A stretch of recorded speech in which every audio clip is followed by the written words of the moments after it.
Bonjour et bienvenue pour ce nouveau numéro du Journal des Biotech. Dans notre point d'actu, on passera en revue avec Jamila El Bougrini les dossiers chauds du moment. L'entretien est lui consacré à Nawal Ouzren, directrice générale de Sensorion. Le Journal des Biotech, c'est parti.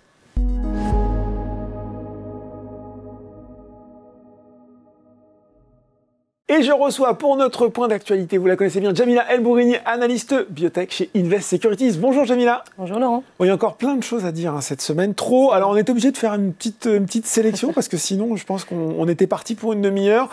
On va commencer avec Transgène.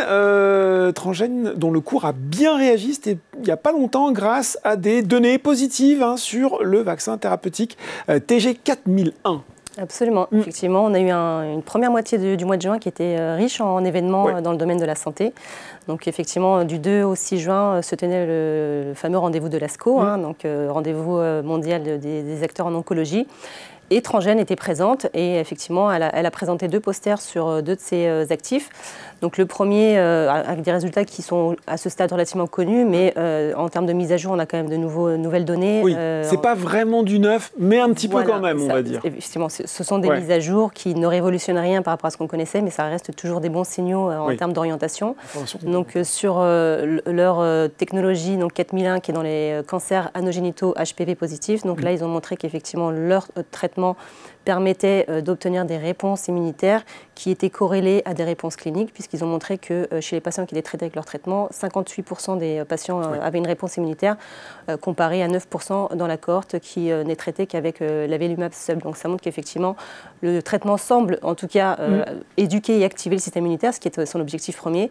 Et tout ça est corrélé en fait à des résultats cliniques probants, puisque les patients qui ont des réponses immunitaires semblent se porter mieux d'un point de vue clinique. Ouais, donc ça, c'est bien, mais le chemin est encore long sur TG4001. Exactement. Alors, et moins long, parce que c'est quand même l'asset le plus avancé dans le pipeline de Transgène. Donc, ils sont en phase 2. A priori, il est question de terminer l'étude début 2024 et donc de démarrer une étude clinique qui pourrait être donc, pivotale, donc une phase 3, sur le S2 2024. Donc, le chemin est assez long encore, effectivement, avant une mise sur le marché, mais on est quand même là sur le stade de preuve de concept clinique, donc ça devient consistant. C'est plutôt encourageant, et donc il faudra surveiller en 2024 le lancement de cette étude de phase 3, donc avec TG4001. Exactement, et peut-être pour rebondir aussi sur Transgène, puisque comme vous l'avez bien évoqué, elle a très bien réagi boursièrement parlant, et en fait c'est parce qu'elle a bénéficié d'une vaste couverture médiatique, avec des oncologues, des scientifiques, entre autres,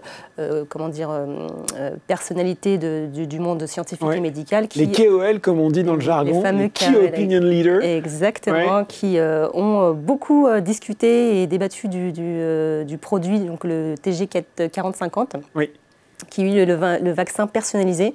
Donc, ce fameux vaccin qui a pour objectif d'aller prendre une biopsie du cancer de chaque patient pour pouvoir faire un profilage spécifique de ce cancer-là et construire donc un vaccin qui soit sur mesure à chaque patient. Et donc là, pareil, les résultats restent toujours très bien orientés, puisque sur les 16 patients qui sont traités avec ce vaccin-là, on voit qu'il n'y a aucune rechute aujourd'hui, parce que l'idée, c'est d'intervenir aujourd'hui en tant qu'adjuvant. Donc on fait une chirurgie aux patients qui souffrent de cancer tété court, en l'occurrence sur cette présentation qui a été faite à l'ASCO. Et ensuite, on les traite avec ce produit-là. Et donc, ce qu'on constate, c'est que les patients qui ont bénéficié du traitement n'ont pas rechuté, alors que dans la cohorte contrôle, jusqu'à maintenant, on a 2 patients qui ont rechuté cliniquement. Donc, c'est-à-dire qu'on a un cancer qui est revenu. Et ce qui est nouveau par rapport à ce qui avait été communiqué jusque-là, c'est qu'ils ont aussi observé d'un point de vue biochimique que 2 autres patients de cette cohorte-là montraient des signaux de rechute biochimique, ce qui suggère donc potentiellement 4 patients qui seraient en rechute, ce qui fait donc 25% de la cohorte, alors que de l'autre côté, aucun des patients jusque-là qui sont traités avec le vaccin thérapeutique de Transgène n'a rechuté. Donc c'est plutôt très très positif pour la société. Et l'autre point qu'il faut souligner, et c'est pour ça qu'il y a eu aussi cet effet en bourse, c'est qu'aujourd'hui en fait ça permet de repositionner Transgène vraiment dans un nouveau paysage concurrentiel. Donc jusque-là on la mettait en comparaison de sociétés qui développaient comme elle des thérapies géniques et surtout des thérapies géniques dans le domaine de l'oncologie pour traiter des cancers en particulier. Là, aujourd'hui, on a élargi un petit peu le scope et on la compare de façon très légitime à des sociétés comme des BioNTech et des Moderna qui, elles aussi, en fait, adoptent la même approche, puisqu'elles aussi vont utiliser l'intelligence artificielle comme le fait Transgène, donc avec son partenaire japonais NEC, pour identifier les néo-antigènes qui seraient le plus susceptibles d'apporter, c'est ça. En tout cas d'induire une réponse immunitaire. Et jusque-là, donc, les travaux qui sont un tout petit peu plus avancés pour Moderna et BioNTech, puisqu'ils sont en phase 2, on a des résultats qui sont plutôt très très prometteurs, et c'est à peu près le même positionnement, en tout cas pour Moderna. On est en adjuvant, donc c'est-à-dire qu'on traite d'abord les patients par chirurgie, et ensuite on leur donne ce traitement-là pour éviter la rechute.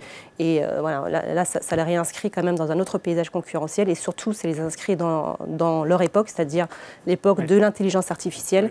Et on sait que c'est évidemment encore le début de ces approches-là. Mais avec des résultats déjà qui sont très très concrets et prometteurs. Et voilà, avec Vivatech qui ouvre cette semaine sur Paris, un gros effort est fait de la part du gouvernement, puisqu'il y a le plan IA qui est annoncé. Donc il avait déjà été doté d'1,5 milliard. Et là, a priori, Emmanuel Macron devrait annoncer une nouvelle enveloppe pour l'IA, pour effectivement développer cette technologie sur le territoire français. Et l'IA dans les sciences de la vie, je pense qu'on va avoir l'occasion d'en reparler dans les mois, années qui viennent, parce que le potentiel est absolument considérable. On passe à Médécis. Médécis, là, on va pas forcément parler science, on va plutôt parler conflit juridique. Exactement. Conflit juridique, c'était, il va falloir nous resituer un petit peu tout ça, Djamila, qui dure depuis 2014 avec la BPI. Ce qu'on peut déjà dire, je peux annoncer la fin, je peux spoiler la fin, c'est que finalement, Médécis s'est condamné à régler 1,4 million d'euros au titre des 4 contrats de financement qui ont lieu entre 2008 et 2010. Petit retour en arrière sur ce qui s'est passé. Exactement. Pour qu'on comprenne un petit peu. Mais, en fait, comme la plupart des sociétés qui sont dans le développement de produits en santé, entre autres sujets, Médécis a bénéficié de subventions de la part de BPI ou de prêts. Donc la Banque publique d'investissement, jusque-là, tout est plutôt normal. Chacune tient son rôle. Donc, a priori, Médécis a réussi à convaincre la BPI de l'intérêt de sa technologie. Donc, pour le rappeler rapidement, donc, ce sont des nano pas des nanoparticules, mais des nanovésicules en fait, qui servent à encapsuler des médicaments, effectivement pouvoir les véhiculer dans l'organisme de manière d'administration plus simple, plus rapide, plus efficace. Exactement, moins coûteux, moins d'effets secondaires, donc beaucoup d'avantages. Donc BPI semble avoir été convaincu. Effectivement, entre 2008 et 2010, elle a accordé 4 subventions à Médécis, et il semblerait qu'une partie était remboursable, et a priori la société et la banque n'étaient pas forcément d'accord sur ce qui était remboursable ou pas. Donc Médécis jusque-là n'a pas remboursé, et BPI a décidé d'amener l'affaire en justice en 2014. Donc on avait un litige qui courait effectivement depuis 2014, et le tribunal de commerce de Montpellier a fini par trancher récemment en condamnant effectivement en faveur de la BPI, disons-le très clairement, à payer 1,4 million, sachant que Médécis avait provisionné 455 000 euros. Voilà, le compte n'y est pas tout à fait. Le compte n'y est pas tout à fait, donc il manquerait 1 million que la société n'a pas, parce que déjà elle était dans une situation financière assez compliquée. Donc a priori la prochaine étape, c'est de négocier avec la direction de la BPI pour pouvoir trouver un arrangement. Donc voilà, effectivement, nous, en tout cas, on pronostique un étalement entre 3 et 5 ans pour que ça n'asphyxie pas la société, pour que par ailleurs elle puisse continuer ses activités de développement, et puis surtout qu'elle ait le temps de trouver un autre levier financier pour pouvoir se financer pour ses activités, et puis également faire face à cette dette. Donc elle avait signé il y a quelques semaines un contrat avec la société suisse Nice & Green pour un montant total maximum de 2,5 millions d'euros en obligations convertibles. Donc ils avaient déjà tiré une première tranche d'1 million d'euros à la signature. Donc il est probable qu'ils aient recours aux 1,5 million restants pour pouvoir régler sans doute une partie, peut-être pas en totalité de ce financement. Très probablement pas toute la dette, mais en tout cas commencer à y faire face dans le remboursement, et puis surtout pérenniser ses activités, puisqu'aujourd'hui elle a un programme dans Alzheimer qui avance. C'est un peu son seul programme clinique aujourd'hui, puisqu'elle a dû arrêter tous ceux qui malheureusement n'ont pas pu bénéficier de financement. Donc c'est quand même primordial pour la société qu'elle puisse continuer le développement de cette étude de phase 2 dans Alzheimer, dont on attend des résultats d'ici la fin de l'année. Donc voilà, ça pourrait un peu changer la donne si jamais les résultats sont positifs, sachant qu'en plus la société a contractualisé avec une société américaine qui s'appelle Partners International pour pouvoir identifier un partenaire industriel qui l'aiderait justement à supporter les coûts de ses activités cliniques, et pourquoi pas peut-être envisager une licence ou peut-être même un rachat de société si jamais c'était... C'est concluant, on va dire. Voilà. Bon, en tout cas, situation de trésorerie quand même tendue, et puis du financement dilutif, ce qui n'est jamais quand même non plus une bonne chose aussi pour les actionnaires. Une bonne nouvelle, tiens, Biocorp. On le savait, hein, Biocorp, il y avait potentiellement quelque chose qui pourrait se passer un jour. Ça s'est concrétisé. Novo Nordisk qui est entré en négociation exclusive avec Biojag, actionnaire principal de Biocorp, en vue de l'achat de la totalité de sa participation. C'est 45,3% du capital. L'occasion de revenir sur cette société pour laquelle on pourrait dire, pour le coup, peut-être les investisseurs sont un peu passés à côté parce qu'il y a pas mal de choses intéressantes. Ah oui, effectivement, c'est une société qui est très intéressante, alors qui est un petit peu aussi atypique, hein, parce que c'est pas vraiment, c'est pas du tout de la biotech. On est dans la medtech là. Voilà, on n'est plus sur de la medtech, on est plus sur du digital, digital health, parce que la société, comme elle fait des stylos connectés, enfin notamment entre autres choses, mais effectivement, son produit phare, c'est donc le fameux Malia. Donc c'est une espèce de petit capuchon qu'on vient fixer sur les stylos injecteurs à insuline et qui permettent en fait de mesurer les doses qui doivent être injectées, ce qui est injecté, et donc ça permet de faire un reporting en direct à la fois pour le suivi du patient, donc qu'il reçoit sur son régulier, exactement, puis surtout pour le prescripteur, ce qui permet aussi, en agrégeant les données, de pouvoir avoir une idée en fait de ce que sont les méthodes, les usages en fait des patients qui utilisent. L'observance réelle, quoi, finalement. Et l'objectif, effectivement, in fine, c'est de pouvoir avoir une vraie idée de l'impact qu'on peut avoir sur l'observance pour améliorer l'observance et faire en sorte que les patients soient mieux pris en charge et de facto, en fait, avoir une amélioration de l'état global des patients, puisqu'on sait que dans le diabète de type 1, mais également dans le diabète de type 2, s'il y a une mauvaise prise en charge du diabète, il y a aussi des complications qui peuvent survenir et donc avoir un état global qui se dégrade. Donc c'est plutôt effectivement une bonne annonce, le fait que Novo Nordisk ait décidé de faire le rachat de la société. Ce n'était pas forcément attendu, parce que ce n'était pas l'objectif et la stratégie de la société Biocorp. Ils disaient quand même qu'ils n'étaient jamais... Ils ne sont jamais fermés. C'est vrai, c'est vrai, vous avez raison. C'est toujours une question de prime. Et, là, effectivement, on est sur une prime de 20%, ce qui n'est pas si mal en comparaison du cours qui a précédé l'annonce. Mais voilà, on sait que la société... sur les actionnaires qui étaient déjà présents et qui sont entrés il y a quelques années, aujourd'hui, je pense qu'ils sont quand même largement récompensés, puisque on est 35 € à l'action, on n'est pas loin du plus haut. On a eu un plus haut qui était aux alentours de 39 €, qui était la première quinzaine d'avril 2022. Et ensuite, ça avait baissé, mais bon, à 35 €, on est quand même sur un bon prix. Donc 20%, ça reste de prime, ça reste quand même une belle opération pour un actionnaire, qui est investi depuis quelques années. Porte de sortie plus qu'honorable.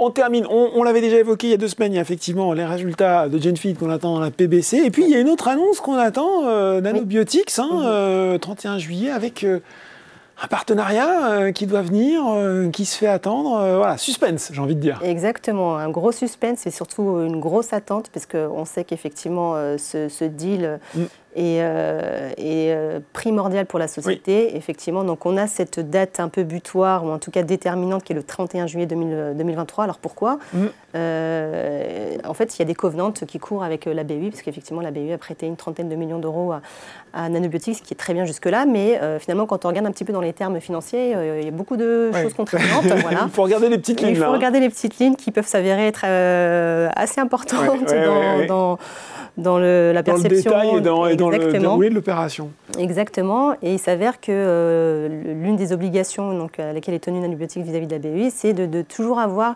une réserve d'une 30aine de millions, donc l'équivalent en fait, du prêt total de la BEI en trésorerie. Finalement, dans les dernières négociations, ils ont réussi à baisser ce covenant à 15 millions d'euros en trésorerie, ce qui reste quand même un montant significatif, surtout pour une société qui ne fait pas de chiffre d'affaires et qui... C'est une immobilisation en fait, de trésorerie comme ça en permanence. Donc, exactement. Donc, ils ne peuvent pas l'utiliser pour leur activité au risque de ne plus respecter le covenant et en même temps, ça les oblige à toujours aller chercher plus de fonds pour à la fois respecter le covenant et en même temps... C'est un peu...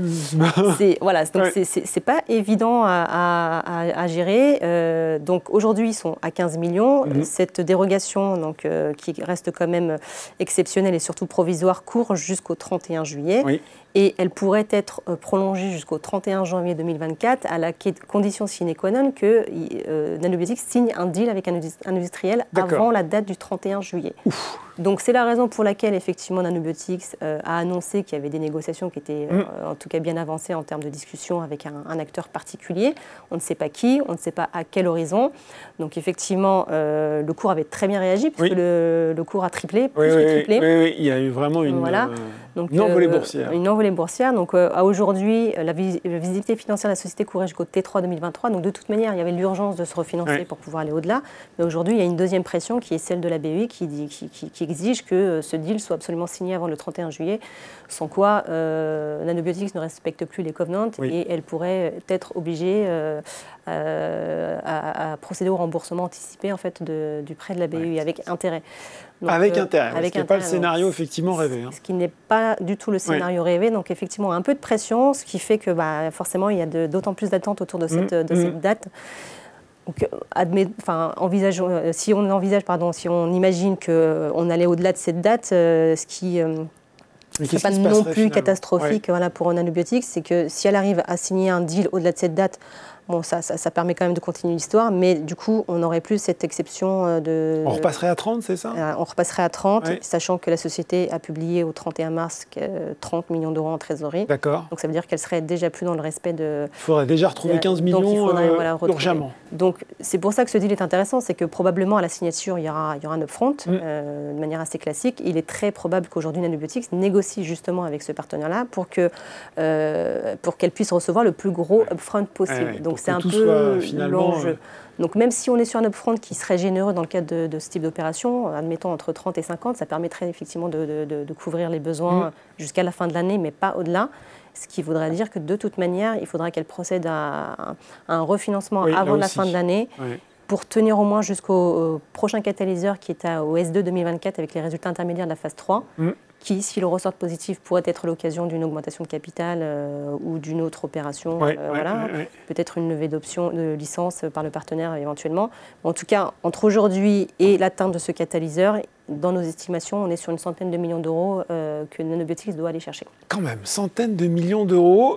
Bon, on espère que tout ça va bien se goupiller, on a bien compris le timing, tout ça, et puis on espère que si ça se goupille bien, Laurent Lévy viendra en parler sur le journal des biotech. Merci en tout cas, Jamila, pour ce point d'actu très complet. Avec plaisir. Tout de suite dans le journal des biotech, c'est l'interview.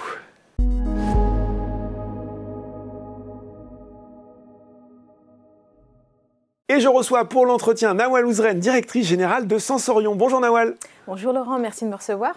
Alors, je rappelle, Sensorion, biotech spécialisée dans les troubles de l'audition, cotée en bourse depuis avril 2015. On s'était parlé il y a presque un an déjà, le temps file sur le plateau du journal des biotech. Ça va être l'occasion, justement, de refaire un point complet sur les avancées de Sensorion.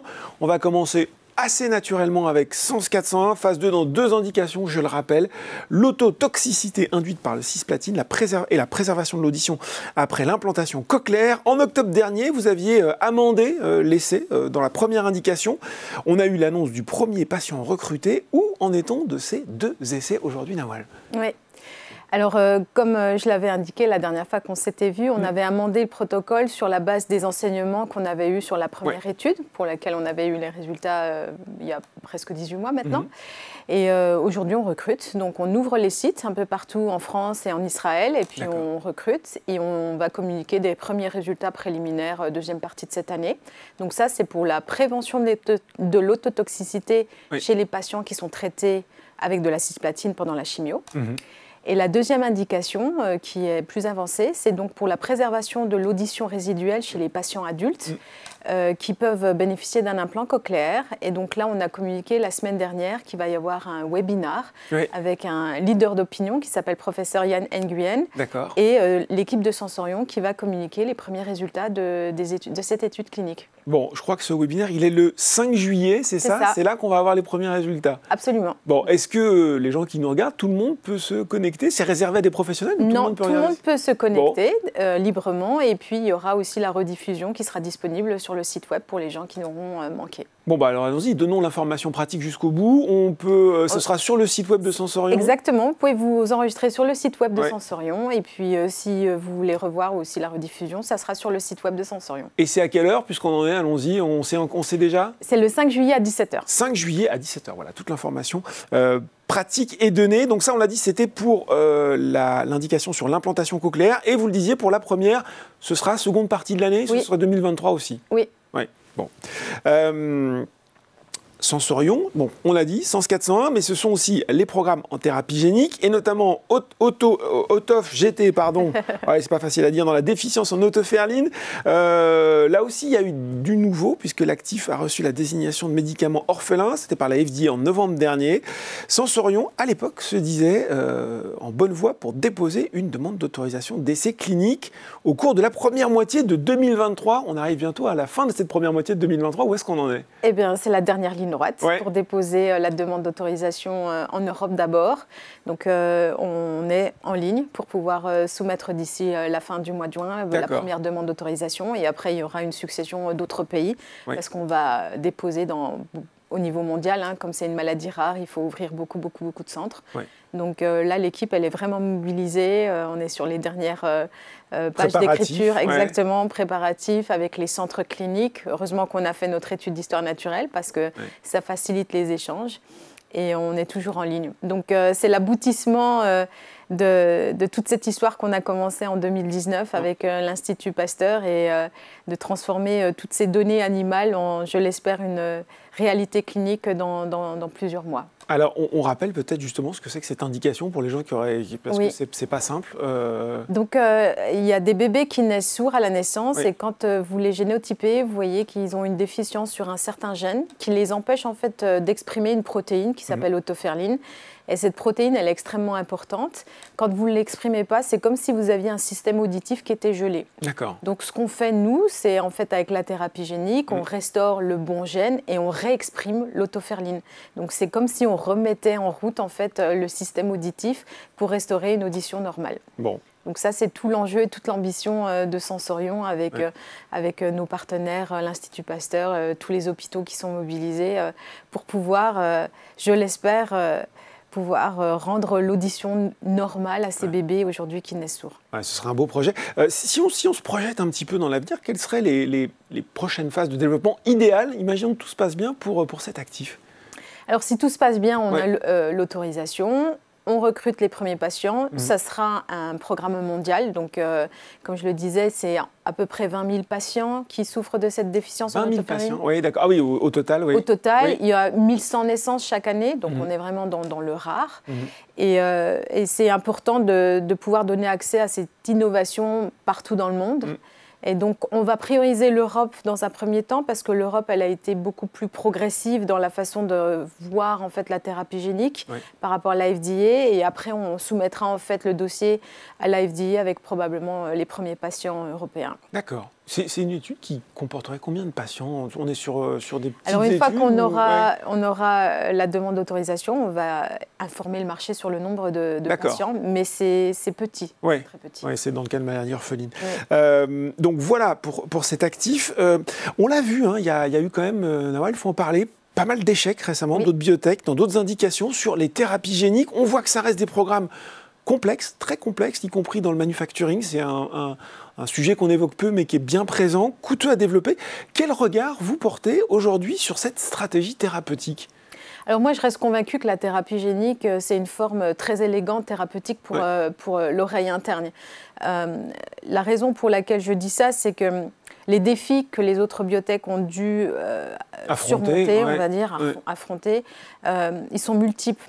Le premier, quand on pense par exemple aux maladies du muscle ou aux maladies du foie comme l'hémophilie ou bien le DMD, ou autre, ces cellules, en fait, elles se régénèrent. Donc, c'est super important, en fait, de pouvoir injecter des doses qui permettent de maintenir ce qu'on appelle un TRUF. Donc, c'est une dose minimale dans le corps pour maintenir l'efficacité. D'accord. Et quand on fait ça, dans un premier temps, ça coûte très cher à produire. parce que malheureusement, encore aujourd'hui, les processus manufacturing, ils sont complexes, ils ne sont pas encore complètement optimisés. J'ai confiance qu'au fur et à mesure du temps, ça va s'optimiser. Mais du coup, ça reste très cher à produire. Et le deuxième, c'est malheureusement, lors des injections, on peut avoir des réactions immunogéniques qu'il faut prévenir et qui peuvent, du coup, on va dire, retarder soit les recrutements, soit avoir les problèmes qu'on a vus avec Audentes ou des effets secondaires ou des effets indésirables qui sont encore compliqués à contrôler, à gérer, quoi. Exactement. Oui. L'oreille interne, en fait, dans ce cadre-là, on n'a pas les mêmes défis. Parce que le premier, c'est on a juste 3500 cellules à transduire. On est très loin des millions de cellules, des centaines de millions de cellules. Bon, 3500 dit comme ça fait beaucoup, mais effectivement, comparé aux autres, c'est rien du tout, en fait. Hein. C'est vraiment de l'orfèvrerie. Hein. Et donc, ce qu'on voit, c'est qu'on arrive à transduire et on arrive à maintenir dans le temps. Ce qui est le défi que certaines biotech aujourd'hui n'arrivent pas à tenir parce qu'on voit une réduction au fur et à mesure du temps. Oui. Et on est sur des doses très très faibles. Et du coup, les défis manufacturing, c'est plutôt du défi de pouvoir produire de manière répétable et reproductible une thérapie génique qui permettra de maintenir l'efficacité et la sécurité du produit. Donc ça, c'est quand même toujours très complexe. Voir la qualité des lots peut intervenir et générer des problèmes parfois. Et c'est pour ça que Sensorion, en fait, depuis le début, on a investi dans l'achat de bioréacteurs en interne. Je crois qu'on est probablement une des seules biotech en Europe à avoir fait ça. Donc on a des bioréacteurs jusqu'aux 50 litres. Donc on a une équipe dédiée d'ingénieurs, de scientifiques qui développent le process, qui développe l'analytique, qui permet en fait de, OK, j'ai produit, je regarde la qualité, la sécurité du produit. Et une fois qu'on a un processus qui est bien maîtrisé, on le transfère là, donc chez les gros manufacturiers qui ont les conditions qu'on appelle GMP, qui sont les... Ils ont un peu le cahier des charges, voilà. Exactement, c'est une feuille de route voilà, qui a été définie par les experts de Sensorion. Et ça nous permet d'être vraiment indépendants des manufacturiers. Ça permet aussi d'avoir un dialogue très intime avec les autorités réglementaires et de ne pas être dépendant en fait, de l'expertise d'un manufacturier en externe. Donc, et c'est ce qu'on a pu voir en fait, malheureusement chez d'autres biotech où les défis manufacturiers étaient insurmontables. C'est intéressant, effectivement, pression intéressante sur cette capacité de Sensorion à maîtriser finalement sa production. Plus récemment, vous aviez identifié un candidat thérapeutique pour le programme. Alors là aussi, c'est pas simple. Allez, je prends mon élan. GJB2GT, je ne sais pas comment vous le dites en interne, si vous avez des petits noms. Ça, c'était des volontés de développement dans 3 indications liées aux mutations de ce gène, GJB2.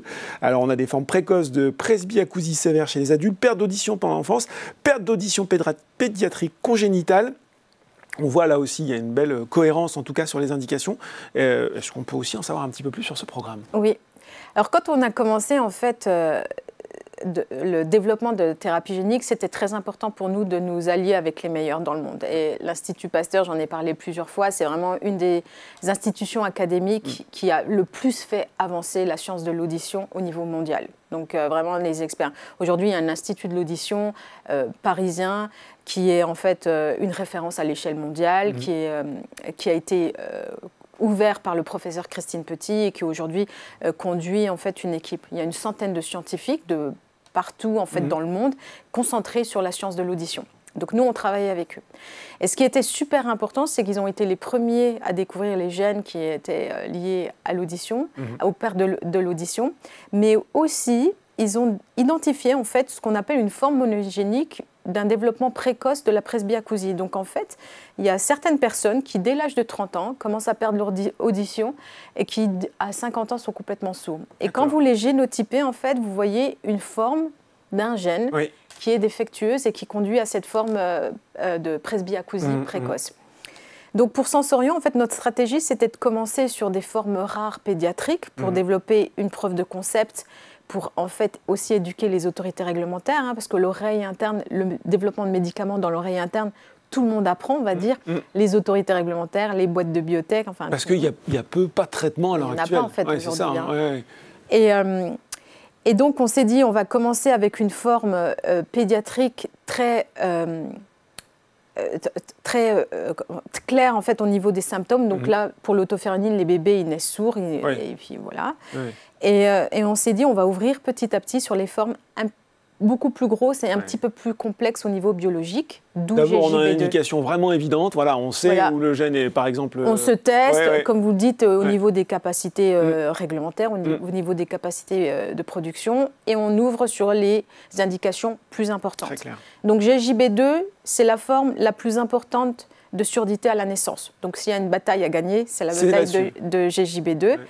Et ça ouvre le marché aussi adulte. Donc, il y a une forme de presbyacousie sévère qui est liée à une mutation spécifique du gène GJB2. Donc, c'est pour ça qu'on a ces 3 piliers, la pédiatrie à la naissance, la pédiatrie, le développement de la surdité pendant en fait, l'enfance, et puis après le développement de la surdité à l'âge adulte. Donc, on imagine que là aussi, le but, c'est d'emmener tout ça en clinique à un moment, peut-être sur l'indication la plus évidente au départ. Si alors, on aimerait bien prioriser la forme adulte pour un petit peu aller sur un marché plus large, peut-être. Exactement. Exactement. Et puis, démontrer que la thérapie génique, ça peut aussi servir aux adultes et pas juste aux formes pédiatriques extrêmement rares. Bon, en tout cas, très clair sur ces explications. Petit point trésorerie avant de se quitter. 31 décembre 2002, la société disposait d'une trésorerie de 26,2 millions d'euros qui lui donne, c'est pas moi qui le dis, c'est le communiqué de presse, la visibilité jusqu'à la fin de cette année. Est-ce que vous étudiez déjà des pistes de refinancement, Nawal ? Bien sûr, en fait, depuis toujours, vous allez me dire. Absolument. C'est un peu le métier d'un CEO de biotech. Oui, on est toujours avec notre baluchon à parler aux investisseurs et à d'éventuels partenaires stratégiques. Donc, clairement, c'est un agenda important dans la société et on explore les différentes options stratégiques de refinancement. Donc, soit lever du capital auprès d'investisseurs spécialisés dans la biotech. On explore aussi des formes de financement non dilutives. Bon. Affaire à suivre. Affaire à suivre. On retient en tout cas voilà, ce webinaire le 5 juillet à 17h sur le site de Sensorion, j'ai bien retenu. Et puis, c'est résultat aussi dans la deuxième indication, Sens 401, deuxième partie de l'année, c'est ça ? C'est ça. Autre rendez-vous, 2023 ? Non, c'est déjà pas mal. La demande d'autorisation clinique aussi. pour le premier programme de thérapie génique de Sensorion. Donc là aussi, ça va être un moment important du calendrier de la société. Bon, ben voilà, Newsflow à venir fourni pour Sensorion. Merci beaucoup, Nawal Ouzren, pour ce point très complet sur Sensorion. Merci, Laurent. Le journal des biotech, c'est fini pour aujourd'hui, mais on se retrouve dans 2 semaines pour un nouveau numéro.